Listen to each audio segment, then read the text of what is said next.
Solution to all the problems are in growth. Company की growth में सारे सवालों के जवाब है। You learn something with somebody who is really experienced. One is people just give training and then they forget about it. जो भी हमने यहाँ पे सीखा हमने सब इम्प्लिमेंट किया अपने प्लांटिंग में and we are really great. जेव्हा तुम्ही लीडर्स डेव्हलप करता आणि लीडर तुमच्या आजच्या 16 करोडच्या कंपनीला सांभाळतात आणि तुम्ही 32 करोडवर जाण्यासाठी लागणारी कामं करायला सुरुवात करतात, तेव्हा ऑर्गनायझेशन ग्रो होते।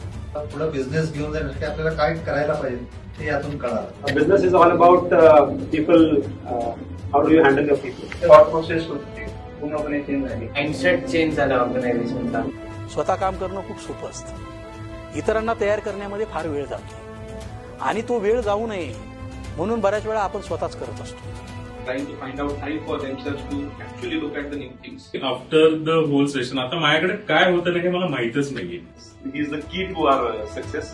सगळं आता डेलिगेट केलं, फक्त प्रॉब्लेम असतील तर लोक माझ्याकडे। Your understanding of situations is amazing. Sir का जो ट्रेनिंग है वो बहुत हाई फाई नहीं रहने वाला है, जो सिंपल चीजें हैं और वो आपको इम्प्लीमेंट करनी इस तरीके। मागच्या 5 वर्षात जो ग्रोथ झालेली नाही ती मागच्या 1 वर्षात झाली। Very practical. We were lagging with 3 offices since last 3-4 years.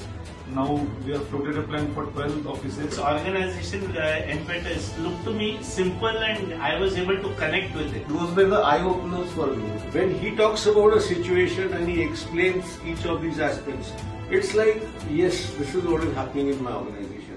Is that as solutions for my problems. So impressive and inspiring. Wake up for the shake up. Sir ते सिंपल मराठी भाषेमध्ये कुणी समजून सांगू शकता। सिंपलिसिटी और काफी सिंपल आइडियाज को implement. पूरा delegation KIA. मैं जहाँ पे 2 दिन देता था वीकली, अभी 1 आवर देता हूँ सिर्फ। सगळ्यात महत्त्वाचं जे ॲसेट आहे कंपनीमध्ये ते आहे पीपल।